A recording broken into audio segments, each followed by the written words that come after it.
Hello all of you. तो आज मैं प्रेजेंट हूँ एक टॉपिक लेकर। ठीक है, मुझे पता कि क्लास बहुत समय के बाद हो रही है और इस चैनल में मैं वीडियो भी बहुत देर के बाद अपलोड कर रहा हूँ, लेकिन कोई बात नहीं, देर आए दुरुस्त आए। अब क्लास रेगुलर चलेगी।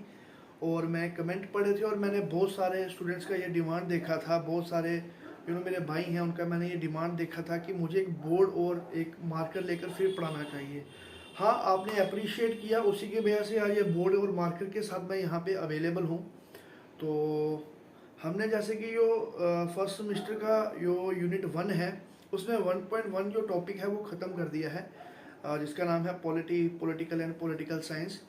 वो टॉपिक ख़त्म कर दिया हमने और अब हमारा अगला टॉपिक होगा नेचर एंड स्कोप। हाँ, आज मैं उसके साथ यहाँ पे नहीं आया हूँ क्योंकि मुझे उसने ऐसा कुछ समझाने के लायक लगा नहीं कि मैं क्या समझाऊँगा कि मैक्यूरी ने ये बोला, एरिस्टोटल ने ये बोला कि इसलिए आर्ट्स होना चाहिए, इसलिए साइंस होना चाहिए। मुझे वैसा नहीं लगा, लेकिन अगर आपका ये कंसर्न बनता है कि नहीं हमको समझना है वो टॉपिक भी है ना, तो मैं समझा दूंगा। अब देखो, नाम तो नाम है, जैसे मतलब कि किसी ने कोई चीज़ कही है तो वो कही है, उसमें मैं क्या समझाऊँ आपको, है ना। उसमें मैं आपको क्या, जैसे मतलब कि मान लीजिए कुछ भी, मैं कुछ बोल देता हूँ कि मेरे अपोजिट फ़ोन पड़ा है और आप बोलोगे सर ये समझाओ आपने क्या बोला, तो मैंने तो यही बोला ना। तो वो जो चीज़ है वो चीज़ तो वैसी है, लेकिन कोई बात नहीं, अगर आपको फिर भी समझना है तो मैं आपको समझा दूंगा। बाकी नोट्स हैं, आपको एग्जाम में कैसे लिखना है वो अगर चीज़ की दिक्कत है वो आप कमेंट करें। व्हाट्सएप नंबर आपको नीचे शो हो रहा है, इस पर डाल दें मेरे को, कोई बात नहीं, आपकी क्वेरी होगी, सॉल्व होगी, वीडियो आएगी, ज़बरदस्त काम चलेगा। ठीक है, स्मूथली काम चलेगा। आज का हमारा जो टॉपिक है approaches to the study of political science, आज उसको निपटा देते हैं। इसमें दो तरह की अप्रोचेस होती हैं। ठीक है, इसमें एक ट्रेडिशनल पढ़नी है, एक मॉडर्न पढ़नी है। ठीक है जी। ट्रेडिशनल में आपको आई थिंक 4 हैं आपके सिलेबस में। एक तो philosophical, historical, legal and institutional traditional में। तो ठीक है, कोई नहीं, धीरे धीरे निपटाते हैं उनको। 3-4 दिन लगा के इस टॉपिक को क्लोज कर देंगे। बाकी का जो सिलेबस है वो 1 दिन 2 दिन, मतलब कि एक एक टॉपिक जो 1 दिन 2 दिन लेगा, और नोट्स आपको मिल जाएंगे। आपको एक मोमोज की प्लेट के दाम पे नोट्स PDF अवेलेबल आपके व्हाट्सएप पे बच जाएगी, जब भी आप मैसेज करेंगे जो नीचे व्हाट्सएप नंबर आया हुआ है उस पर। ठीक है, चालू करते हैं अपना टॉपिक, चालू करते हैं। अपना टॉपिक है approaches. Approaches to the study of political science. Sir actual में अप्रोचेस क्या है? अप्रोच का मतलब तो आपको पता है ना, एज अ वर्ड लो इसको। और इसका क्या मतलब है? अप्रोच का मतलब है किसी चीज़ तक पहुंचना। जैसे मेरी अगर अप्रोच, वो सामने बड़ा फ़ोन है तो मैं यहाँ तक पहुँच रहा हूँ, ये मेरी अप्रोच है। सर अब वहाँ पे क्या था, आपको मतलब मिल गया। ठीक है, आप अभी क्या कर रहे हो? ठीक है, अभी आप पढ़ रहे हो ना, तो आप एक्चुअल में ये पढ़ रहे हो कि इस सब्जेक्ट की, इस डिसिप्लिन की शुरुआत कैसे हुई। ठीक है, क्या कॉम्प्लिकेशन फेस की गई, क्या कॉम्प्लिकेशन फेस की गई, फिर कैसे उसको सॉल्व किया गया और क्या निचोड़ निकाला गया, क्या कंक्लूजन निकाला गया। ठीक है, आपने चीज़ क्या समझ ली कि मतलब क्या है पॉलिटिक्स का। स्कोप में आप देख लेते हैं कि क्या क्या चीज़ हम पढ़ेंगे। जैसे मान लीजिए, लेट्स से आपने बोला कि हम, आपने स्कोप में एक चीज़ लिखी होगी कि हम पार्लियामेंट के बारे में पढ़ते हैं सब्जेक्ट में, पार्लियामेंट या लॉ मेकिंग बॉडी। ठीक है, लॉ मेकिंग बॉडी, कुछ भी आपने लिखा होगा। दोनों ही चीज़ें एक हैं और दोनों ही चीज़ें एक्सेप्टेड हैं, लेकिन फिर लॉ मेकिंग बॉडी के बारे में पढ़ते हैं। ठीक है, अब ये तो आपने पता लगा लिया। ठीक है, ये आपने पता लगा लिया कि ये टॉपिक्स के बारे में हम पढ़ते हैं, इन दो चीज़ों के बारे में पढ़ते हैं। अब अप्रोच इसलिए ज़रूरी है, पता लगाना है ना इसमें क्या पढ़ते हैं। लॉ मेकिंग प्रोसीजर पढ़ते हैं, कौन लॉ बनाता है वो पढ़ते हैं, या ये पढ़ते हैं कि जो पार्लियामेंट की बिल्डिंग बनी है उसमें ईंटें हैं कौन सी कितनी लगी हुई हैं, पिलर्स कितने दिए गए हुए हैं, सीमेंट कौन सा यूज़ हुआ है। अप्रोच इसलिए इंपॉर्टेंट होती है। ठीक है, एक्चुअल में कुछ नहीं है। हाँ, अप्रोच यही है कि तरीका क्या होगा। पॉलिटिकल साइंस के टॉपिक में पार्लियामेंट आया टॉपिक, इसके बारे में हम पढ़ेंगे। पार्लियामेंट को पढ़ने का तरीका क्या होगा, क्या चीज़ हम इसमें पढ़ेंगे। ठीक है, किस तरह से हम पढ़ेंगे, तरीका क्या होगा। फिर आपने, एक बुद्धिमान आदमी खड़ा हुआ, वो बोलता है यार अगर तरीका ही है तो मेथड बोल दो कि ये मेथड ऑफ स्टडी है। ठीक है ना, एक बुद्धिमान व्यक्ति ने क्या बोला, मेथड ऑफ स्टडी है। ठीक है, फिर संत एरिस्टोटल बोले कि भाई साहब मेथड ऑफ स्टडी से होता है how to study, how to study, ठीक है। अरिस्टोटल बाबा ने क्या बोला कि मेथड ऑफ स्टडी होता है how to study, but approach is a broad term. Approach का क्या मतलब होता है? अप्रोच का मतलब होता है हाउ टू स्टडी, ठीक है, how to study and what to study, क्या पढ़ना है और कैसे पढ़ना है, अप्रोच का ये मतलब है। एक टॉपिक तक हम पहुंच रहे हैं, उस पर हमने बताना है कि हमको क्या पढ़ना है, ठीक है, वो भी हम लाएंगे सारा लिस्ट में कि हमको क्या क्या पढ़ना है और हमको कैसे पढ़ना है, हम उसको भी फ्रेम में लाएंगे, ठीक है जी। अप्रोच का मतलब है ये। अब एक चार्ट है जो आप बनाएंगे,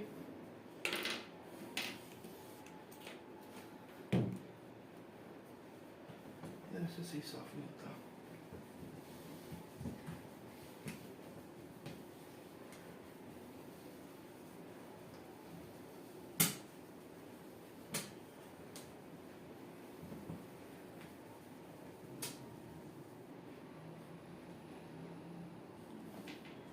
एक चार्ट है आपके सिलेबस के हिसाब से चार्ट है, ठीक है, कुछ नहीं, आपका सिलेबस ही है, कोई खतरनाक चीज नहीं बता रहा हूं, आपका सिलेबस ही है।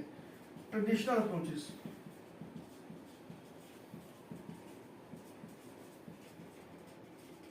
ठीक है, और यहां पे आ गई मॉडर्न अप्रोचेस।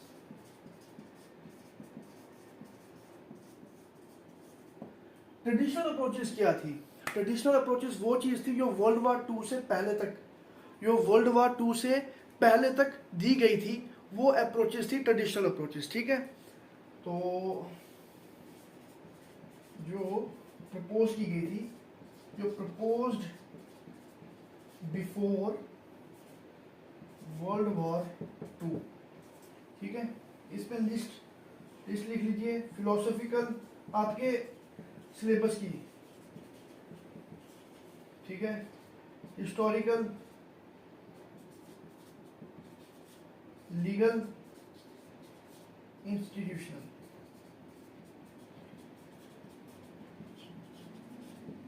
ठीक है जी। और मॉडर्न में डाल दीजिए system and behaviour, system and behaviour. ये अलग सिस्टम है भाई, एलविश यादव का सिस्टम नहीं है ये, ठीक है जी, ये अलग सिस्टम है, ये एलविश यादव का सिस्टम नहीं है। तो ये आपके पास आ गई लिस्ट। अगर स्क्रीनशॉट लेना स्क्रीनशॉट ले लीजिए, और अगर आपको राइट डाउन करना तो राइट डाउन कर लीजिए। राइट डाउन मैं ज़्यादा प्रेफर समझता हूँ, क्योंकि इसमें क्या होता है, आपको राइट डाउन करने में, राइट डाउन करने के फ़ायदे ये हैं कि आपको दिमाग में ये चीज़ें याद आ रहती हैं, ठीक है, क्योंकि you tend to copy the things, means अगर आप पढ़ रहे हैं तो आप कॉपी करने की कोशिश करते हैं। तो आप प्लीज़ इसको नोट डाउन ही करें, ठीक है जी, ओके। फिर मारना पड़ेगा जाली पानी।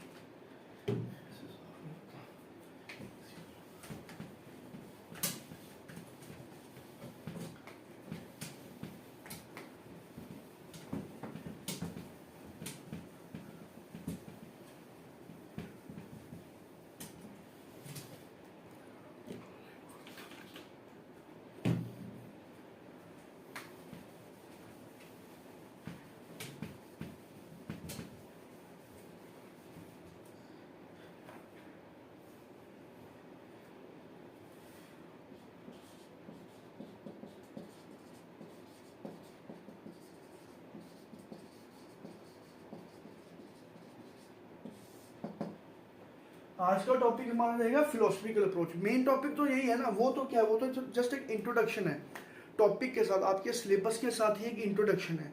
मैंने आपको अप्रोच समझा दी। अप्रोच आपको कभी नहीं पूछेंगे कि व्हाट इज अप्रोच, ठीक है, वो क्वेश्चन कभी भी नहीं आएगा, लेकिन आपको पता होना चाहिए कि हमने मेथड क्यों नहीं लिखा, हमने अप्रोच क्यों लिखा, वो चीज़ का आपको पता होना चाहिए, इसलिए मैंने बता दिया, ठीक है। क्योंकि ऐसे तो किताब आपके पास है, लेकिन हर चीज़ किताब नहीं करती ना, इसलिए तो मैं यहाँ पे हूँ ना, इसलिए तो मैंने चैनल बनाया है कि मैं आपको बता पाऊँ, तो इसलिए मैं आपको बता रहा हूँ। तो अगला टॉपिक आपका फिलोसफिकल अप्रोच, ठीक है। फिलोसफिकल अप्रोच में आपको फिलोसफी पता क्या होती है, बहुत सारे लोग पढ़ते भी हैं फिलोसफी, है ना, फिलोसफी एक सब्जेक्ट है, एक विषय है, उसको बहुत सारे पढ़ते हैं। एक्चुअल में उसमें हम क्या पढ़ते हैं कि बहुत महान महान आदमी जो अपने टाइम के बुद्धिजीवी रहे, ठीक है ना, अपने टाइम के बुद्धिजीवी रहे, उनके कुछ आइडियाज़ थे, उन्होंने उसी आइडियाज़ को नोट डाउन कर दिया, वही किताब में छप गए और वही लोग पढ़ते हैं। ठीक है जी। तो बस स्टडी ऑफ आइडिया, एक्चुअल में फिलॉसफी का मतलब है, फिलॉसफी का मतलब है स्टडी ऑफ आइडिया। फिलॉसफी का मतलब है स्टडी ऑफ आइडिया। तो अब उन्होंने बोला फिलोसॉफिकल अप्रोच क्या है। सबसे पहले तो आपने, अगर आपने पेपर में एग्जामिनर को खुश करना है, पेपर में एग्जामिनर को खुश करना है, तो सबसे पहले ना यहाँ पे यूं ऐसे डार्क करना, it is the oldest and first approach to the study of political science. माँ कसम, ये लाइन पढ़ते ही ना एग्जामिनर को इतना मजा आएगा, इतना मजा आएगा, बात ही ना पूछो यार, बात ही ना पूछो, खुश हो जाएगा एग्जामिनर। 1 नंबर, 2 नंबर, नंबर लेने हैं ना अगर नंबर लेने हैं, क्योंकि 1 2 लाइन 3 लाइन में ही अगर आपको ना एग्जामिनर को खुश कर देना एकदम, तो दूसरी लाइन पता क्या डालना, पॉइंट नहीं बनाने 1 2 3, कोई नंबर नहीं देता उस चीज़ के, कोई नंबर नहीं देता उस चीज़ के। ठीक है, 1 2 3 नहीं लिखना, यूं पॉइंट्स बना लो। इस पर लिखना मेन एक्सपोनेंट्स। एक्सपोनेंट्स में बहुत सारे को पता होगा, जिनको नहीं पता ना, सपोर्टर हम बोलते हैं ना, मैं फलानी पार्टी का सपोर्टर हूँ। ऐसे आप नुक्कड़ में बैठे हो ना, तो सपोर्टर वर्ड आपको एक इज्जत दे देता है। अगर आप एक गांव की नुक्कड़ में बैठे हुए हो, एक चौराहे में बैठे हुए हो, और वहाँ पे आपने बोल दिया ना मैं फलानी पार्टी का सपोर्टर हूँ, बहुत ज़्यादा मतलब आपकी इज्जत चरम पे है भाई साहब। लेकिन अगर आप ना पॉलिटिकल साइंस का एग्जाम दे रहे हैं, वहाँ पे आपने एक्सपोनेंट लिखा ना, तो आपकी सेम इज्जत हो जाएगी जैसे आपकी सपोर्टर बोलने पे उस नुक्कड़ पे है, सेम इज्जत। ठीक है, main exponents of this approach, 3 नाम लिखने, इससे ज्यादा नाम नहीं लिखने। सिरदर्दी पालनी नहीं है, फर्स्ट सेमेस्टर में सिरदर्दी पालनी नहीं है, क्योंकि सबसे ज्यादा फेल होने के चांसेस इस सेमेस्टर में होते हैं, तो सिरदर्दी नहीं पालनी है। सिर्फ 3 नाम याद रखना, और बहुत मुश्किल नाम है ये। ठीक है, ये बहुत मुश्किल नाम है। क्या प्लाटो, क्या एरिस्टोटल, क्या एंड्रयू स्ट्रॉस, एरिस्टोटल और Andrew Strauss, no no no, Andrew Strauss यार, लियो स्ट्रॉस। ठीक है, मैंने क्या बोला एंड्रयू स्ट्रॉस, मैंने लियो स्ट्रॉस तो बोला, मैंने लियो स्ट्रॉस ही बोला भाई, आपने एंड्रयू क्यों कैसे सुन लिया, गलत सुना आपने। ठीक है, लियो स्ट्रॉस। तो ये 3 नाम है। ये 2 लाइंस पढ़ते ही ना मतलब एग्जामिनर खुश है, मतलब प्रसन्न है आपसे। ठीक है, आपको मतलब आगे के टॉपिक में ना, पूरे टॉपिक में आपको इतना प्रसन्न हो गया इन 2 लाइनों से ही, आपको आगे के टॉपिक में बोलेगा तथास्तु, जबरदस्त तरीके से तथास्तु बोल देगा आपको। तो कोई नहीं है, ये 2 लाइन्स आपके पास आ गई।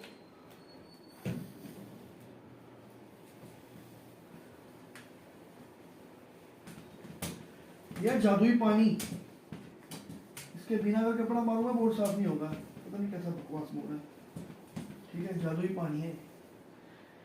इसमें इन 3 चीजों ने, एरिस्टोटल, लियो स्ट्रॉस और तीसरा था प्लाटो, इनका एक्चुअल में मत क्या था। ठीक है, इस फिलोसफिकल अप्रोच के 2 एस्पेक्ट्स हैं। सबसे पहले तो ये बोलते हैं कि कंसेप्चुअल क्लैरिटी करो, कंसेप्चुअल क्लैरिटी करो ऑफ टर्म्स, जो भी टर्म्स आपने पढ़नी है उसकी कंसेप्चुअल क्लैरिटी करो। बहुत सही चीज़ है, पार्लियामेंट पढ़नी है उसकी कंसेप्चुअल क्लैरिटी करो। जैसे मान लो एग्जांपल करो कि पार्लियामेंट इंक्लूड करनी है इनको फिलोसफिकल अप्रोच में, मतलब मान लो पॉलिटिकल साइंस में उन्होंने एक टर्म इंक्लूड किया पार्लियामेंट, इसकी कंसेप्चुअल क्लैरिटी करो कि पार्लियामेंट करेगा क्या। ठीक है, इसका क्या काम होगा, किस तरह काम करेगा, बहुत सही चीज़। दूसरे number, find right and wrong. ठीक है, ये कंसेप्चुअल क्लैरिटी आपने लिखनी है, एग्जाम में लिखनी है, मैंने नोट्स में डाली हुई है, ये लिखना है, लेकिन इसको महत्व नहीं देना है। एक्चुअल में फाइंडिंग राइट एंड रॉन्ग, ठीक है, फाइंड राइट एंड रॉन्ग, यही main theme of philosophical approach है, यही main theme of philosophical approach है। यहाँ पे ही आपको आइडियोलॉजिकल अप्रोच की यूज करने की जरूरत पड़ेगी। Conceptual clarity is a very simple thing यार, किसी में भी कंसेप्चुअल क्लैरिटी करनी है आपको, किसी भी तरीके किसी भी टॉपिक को पढ़ोगे कंसेप्चुअल क्लैरिटी आपको करनी ही करनी है। बट मेन जो फिलोसफिकल अप्रोच का थीम है वो है फाइंडिंग राइट एंड रॉन्ग।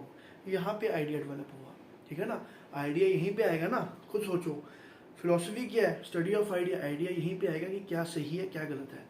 तो मेन थीम एक्चुअल में ये है, इसको अंडरलाइन करके रखना है आंसर में, इसको अंडरलाइन करके रखना है।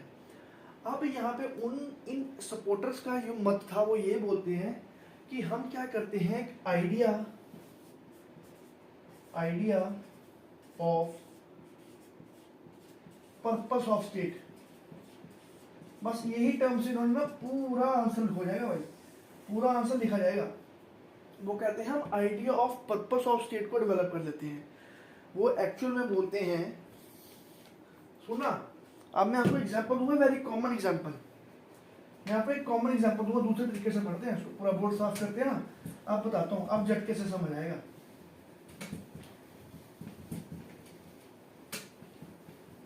ठीक है, दो चीजें इन्होंने, दो एस्पेक्ट थे, तो दूसरा वाला वो मेन थीम है। इन्होंने क्या बोला, मैं यहाँ पे कर देता हूँ लाइन, जो पॉइंट मुझे लिखना है। इन्होंने बोला कि एक आइडिया डेवलप करते हैं, बैठते हैं, ध्यान धरते हैं और बोलते हैं, मतलब बैठे, ध्यान धरा और बोला कि स्टेट का पर्पस क्या होगा। मतलब मान लो फॉर एग्जांपल, मैं कोई स्टेट का नाम नहीं ले रहा, मैं नहीं बोला जो मैं बना रहा हूँ वो स्टेट है, मैं जस्ट आपको एक एग्जांपल दे रहा हूँ। उन्होंने बोला कि भगवान ने ये कंट्री बनाई, बताओ ये कंट्री कौन सी है, बताओ बताओ भाई, बोलो जोर से बोलो, यहाँ पे भी बैठे जोर से बोलो, ये कौन सी कंट्री है। वो कहते हैं कि भगवान ने ये कंट्री बनाई, ये बहुत ही जबरदस्त अफ्रीका की कंट्री है ना, इंडिया एशिया की कंट्री है ये, ठीक है। तो इंडिया कंट्री बनाई, मतलब मान लो इसी को स्टेट बोल दो।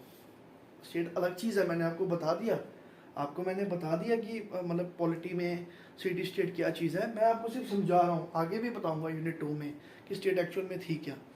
मैंने आपको बताया कि एक, इन्होंने क्या बोला, Aristotle, Plato and Leo straws ने, कि एक आइडिया डेवलप करते हैं ऐसे संत फकीर की तरह बैठ के कि पर्पस ऑफ स्टेट क्या है। उन्होंने बोला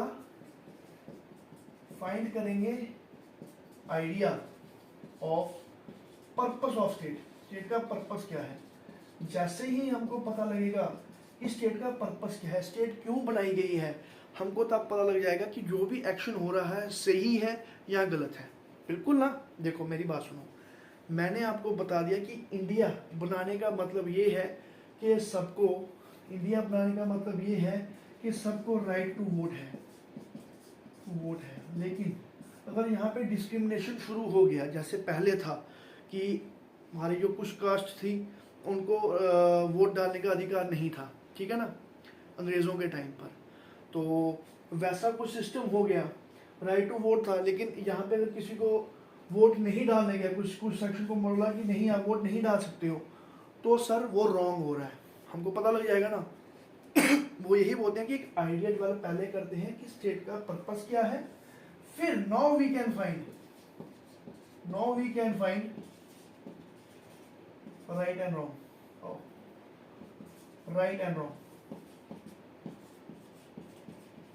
तो ये मुझे बताओ, और इन्होंने बोला इसी के थ्रू हम नॉर्म्स भी सेट कर सकते हैं।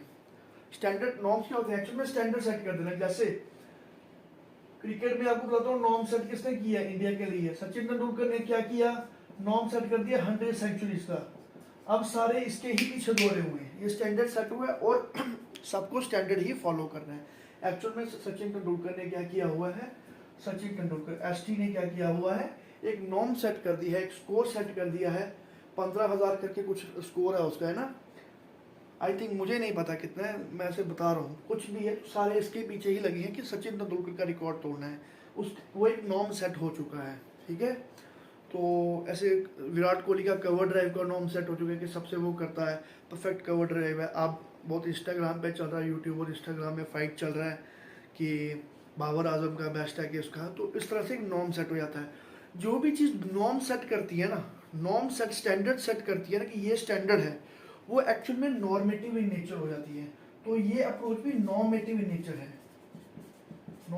नेचर है, क्योंकि ये बोल रही है कि हमको जैसे ही पता लगा पर्पस ऑफ स्टेट क्या है, हम कुछ नॉर्म्स लिख देंगे एक पन्ने पे। यार वीडियो अटक गई थी थोड़ी सी, मतलब कि बंद हो गई थी वीडियो, और मैं बोलता गया मैंने सब छाप दिया, पढ़ा दिया, मतलब जितनी वीडियो बनी थी उससे 5 मिनट 6 मिनट मैंने ऊपर बढ़ा दिया यहाँ पे। उसके बाद चेक किया तो वो सिर्फ 20 मिनट की बनी हुई थी। चलो कोई बात नहीं, फिर से स्टार्ट करते हैं। मैंने आपको बता दिया नॉर्मेटिव इन नेचर, इधर था मैं, हाँ मेरे को याद है मैं इस तरफ था, ठीक है। मैंने आपको बता दिया ये नॉर्मेटिव इन नेचर है। नॉर्मेटिव कोई भी चीज़, इस टर्म को हमेशा याद रखना। क्यों? नॉर्मेटिव आपको सोशोलॉजी में भी यूज़ होगा, नॉर्मेटिव साइकोलॉजी में भी यूज़ होगा, एजुकेशन में भी यूज़ होगा, ठीक है सर। नॉर्मेटिव का मतलब क्या होता है? नॉर्म सेट करना। जैसे अगर हम देखते हैं कि सचिन तेंदुलकर की सेंचुरी, मैंने आपको समझाया उसने नॉर्म सेट किया है। विराट कोहली का भी एग्जाम्पल मैंने आपको दिया, इन्होंने नॉर्म सेट किया हुआ है, ठीक है। तो ये अगर हम इस हिसाब से देखते हैं कि समवन इज फॉलोइंग देम, तो हम एक नॉर्मेटिव टाइप के बंदे हैं, ठीक है। हम एक सेट करके रखते हैं। जैसे मैं अगर बात करता हूँ, मैं आपसे बात करता हूँ कि हाँ नरेंद्र मोदी की सरकार है, नरेंद्र मोदी ने ये किया, इस तरह से किया, आईटीआई बनाई, लेकिन इसकी शुरुआत जो थी जवाहरलाल नेहरू ने की थी। अगर मैं ऐसे बोलूँ तो मैं नॉर्मेटिव हूँ। मैं एक बंदे को नॉर्म सेट करके दूसरा कैसे काम कर रहा है उसके नक्शे कदम पे उस नॉर्म को फॉलो करवाने की बात करता हूँ, तो मैं नॉर्मेटिव पर्सनैलिटी हूँ, ठीक है। जो भी मतलब कि नॉर्म सेट किया है, स्टैंडर्ड सेट किया और उसको फॉलो किया जाएगा तो वो नॉर्मेटिव है। तो इन्होंने भी इसी तरह से किया ना कि एक स्टेट का पर्पस सेट कर दिया और नॉर्म्स लिख दिए, ठीक है। ये नॉर्म्स लिख दिए हुए, ये नॉर्म्स हैं, ये नॉर्म्स है, और अगर जो इसके हिसाब से होगा वो राइट, जो इसके हिसाब से नहीं होगा रॉन्ग, तो ये नॉर्मेटिव है। अब हमारे ये होगा दूसरा पॉइंट। तीसरा पॉइंट, अब हमारे सही या गलत करने का फैसला हमारा क्या बताता है? हमारे गुण बताता है, ठीक है, हमारे एथिक्स बताता है। तो ये एथिकल इन नेचर भी है, ये एथिकल इन नेचर भी है, ठीक है। हमने पर्पस को सेट किया, हमने ध्यान लगाया, पर्पस को सेट किया। हम कोई भी चीज़ वैसी ही सोच सकते हैं ना सर, जैसी हमारे मोरल्स होंगे, जैसे हमारी थिंकिंग होगी। तो ये मोरालिटी को भी डिस्क्राइब करता है, ये मोरालिटी को भी डिस्क्राइब करता है। क्या बात है, पॉइंट निकाल दिए। वो 22 पॉइंट 23 पॉइंट को रट्टा मारने की जरूरत नहीं है सर, आपने समझ लिया, आपने समझ लिया, कहानी पहुंचा दी आपने, यहाँ तक पहुंच जानी थी, ठीक है। मोरालिटी को डिस्क्राइब करता है। ये मैंने ना वो पहले का लिखा था, जो मैंने आपको पहले समझाया, ठीक है, जो रिकॉर्ड नहीं हुआ, ठीक है। ये मोरालिटी को भी डिस्क्राइब करता है, ठीक है। 1 point 2 point 3 point non reasonable है, ठीक है, नॉन रीजनेबल है। अब नॉन रीजनेबल क्या बोला है, मैं यहाँ पे लिखता हूँ, नॉन रीजनेबल है। ये क्या बोला है सर? इसकी कोई भी रियलिटी नहीं है। रीजनेबल चीज कौन सी होती है? जिसकी रियलिटी है। आप एक you are driving a car, you hit a bicycle, ठीक है, उसको वो इंजर्ड हुआ है, वो रीजनेबल चीज है सर। वो कल को you can get easily on CCTV footage, ठीक है। तो वो रियलिटी में चीज है, वो रीजनेबल चीज है, ठीक है। There is a reason behind that, ठीक है, उसके एविडेंसेस हैं। लेकिन आपने कोई चीज को मनगढ़ंत आइडिया डेवलप किया हुआ है, ठीक है। मान लो सोते हुए आपने विचार किया हुआ है, मान लो ऐसे ध्यान लगाया और उस पर विचार किया हुआ है कि हाँ मेरी गाड़ी चल रही है और एक्सीडेंट हो गया, सर उसकी कोई वो रीजनेबल है? उसकी कोई एविडेंसेस है? नहीं है। तो ये क्या बोलते हैं उसको, नॉन रीजनेबल इन नेचर है। तो ये पॉइंट आगे, ठीक है। इसमें क्या होता है, क्वेश्चन कैसे पूछा जाता है मैं आपको बता देता हूँ। इसमें क्वेश्चन पूछा जाता है क्रिटिकली एनालाइज करो, ठीक है, क्रिटिकली एनालाइज करो। आपने लिख लिया होगा, ठीक है, नहीं लिखा होगा तो आप नोट्स अवेलेबल है आपको, आप नोट्स प्लीज परचेज करके एक बार नोट्स पकड़ के वीडियो देख लें। उसके बाद आपको अगर जिंदगी में कोई प्रॉब्लम आएगी तो सर फिर मैसेज करना, ठीक है, वीडियो देखना मत छोड़ना और चैनल को अनसब्सक्राइब नहीं कर देना, ठीक है। तो हाँ, तो क्या बोलते हैं इसमें ना क्रिटिसिज्म किसका हुआ है, ठीक है, इसका क्रिटिसिज्म किया हुआ है किसने सर? क्रिटिसिज्म में ना हर एक बंदा है, उसका नाम लिख लो, हर एक क्रिटिसिज्म में उसको डाल देना। नाम पता क्या है उसका? उसका नाम है डेविड ईस्टन, ठीक है, डेविड ईस्टन नाम है उसका क्रिटिसिज्म करने वाले का। ध्रुव राठी ना लिख देना, ठीक है, ध्रुव राठी नहीं लिख देना, डेविड ईस्टन नाम है उसका, ठीक है जी। तो डेविड ईस्टन ने इसकी क्रिटिसिज्म क्या किया कि ये बहुत ही कॉम्प्रिहेंसिव डिसिप्लिन है, क्या, पॉलिटिकल साइंस, ठीक है। अभी हम इसको सब्जेक्ट नहीं बोलेंगे, हम इसको डिसिप्लिन बोलेंगे। ये बहुत ही कॉम्प्रिहेंसिव डिसिप्लिन है, बहुत ही कॉम्प्रिहेंसिव डिसिप्लिन है। तो सर ये एक आइडिया सेट कर उससे उसको राइट और रॉन्ग बताना, ही सिर्फ पॉलिटिकल साइंस में नहीं पढ़ा जाना चाहिए, ठीक है ना। बिल्कुल सही बात है यार। अगर आप इस अप्रोच के अकॉर्डिंग, मान लो आपका टॉपिक है पार्लियामेंट, आपने पार्लियामेंट को पढ़ना है, ठीक है, आपको पता स्कोप है कि हम पार्लियामेंट के बारे में पढ़ेंगे या लॉ मेकिंग बॉडी के बारे में पढ़ेंगे। इस अप्रोच के अकॉर्डिंग अगर आप पढ़ोगे ना, तो आप इसमें पता क्या पढ़ोगे, हमारे हमारे जो इंडिया के बनने का पर्पस है, और राइट टू वोट है, राइट टू इक्वलिटी है, ठीक है। तो इसमें सब क्या हो जाएगा, यहाँ पे राइट टू इक्वलिटी नहीं मिली वो रॉन्ग, ठीक है, यहाँ पे राइट टू इक्वलिटी के लॉ बने वो राइट, और यहाँ पे राइट टू इक्वलिटी के लॉ नहीं बने वो रॉन्ग, ठीक है। इस तरह से पढ़ेंगे हम। कोई नहीं पढ़ेंगे कितने मेंबर होते हैं, लॉ मेकिंग प्रोसीजर कैसे होता है, ठीक है, कौन सी कमेटी लॉ को चेक करती है, पहले कुछ नहीं, स्पीकर है ना, ये कुछ भी नहीं होगा इसमें, कुछ भी नहीं, चेयरपर्सन स्पीकर कोई नहीं, वो लीडर ऑफ अपोजिशन है ना, तो लीडर ऑफ द हाउस, कुछ नहीं होगा इसमें। इसमें हम सिर्फ राइट और रॉन्ग पढ़ते रहेंगे। तो मुझे बताओ ना, आप खुद बता दो, है कुछ ऐसा फंडा, सिर्फ इसको पढ़ लिया, कोई फंडा नहीं है इसको सर। तो इसलिए ये कॉम्प्रिहेंसिव सब्जेक्ट है, इसको हमने ब्रॉड टर्म में पढ़ना है, डेविड स्टीन ने बोला। तो ये सिर्फ एक आइडिया डेवलप करके और राइट रॉन्ग पढ़ना, वो डेविड स्टीन होता। मुझे नहीं लगता भाई साहब ये पॉलिटिकल साइंस का सब्जेक्ट मैटर होगा। Subject matter in the sense कि ये चीज़ किसके लिए मैटर करती है, क्या पढ़ना है हमको इसमें, वो कहता है कि इसमें नहीं, और ये तो आपको भी पता लग रही है बात। तो सर मैं आपको बता देता हूँ, पेपर पॉइंट ऑफ व्यू से 7 नंबर का टॉपिक है, critically analyse the philosophical approach of political science, ठीक है, approach to the study of political science. इस तरह से क्वेश्चन आएगा, 7 नंबर में आएगा, 3 नंबर में आएगा। सर 15 नंबर की इसकी औकात नहीं है, ये टॉपिक 15 नंबर में नहीं आ सकता, ठीक है, आएगा भी ना तो फिर यहाँ इसको पूछेंगे क्या बोलते हैं इसको पूछ लेंगे आपको कि ट्रेडिशनल अप्रोचेस बताइए, उसमें हिस्टोरिकल और फिलोसफिकल बताइए, इस तरह से पूछ लेंगे, ठीक है, इस तरह से पूछ लेंगे। तो ये 7 नंबर और 3 नंबर का फेवरेट टॉपिक हो सकता है। ऐसे ये इतना इंपॉर्टेंट है नहीं टॉपिक, ठीक है, ये सिर्फ आपकी एक डिफिकल्टी बढ़ाने के लिए ये टॉपिक इतना इंपॉर्टेंट है भी नहीं, लेकिन फिर भी पढ़ना हमको टॉपिक है, क्योंकि रिस्क हमने लेके जाना नहीं एग्जाम में। ये टॉपिक इतना इंपॉर्टेंट नहीं है। Legal institution is the great one, you know, 2 thumbs up to the legal and institutional. फंसता ही फंसना भाई, फंसता ही फंसना है। 7 नंबर में तो जबरदस्त तरीके से फंसना है।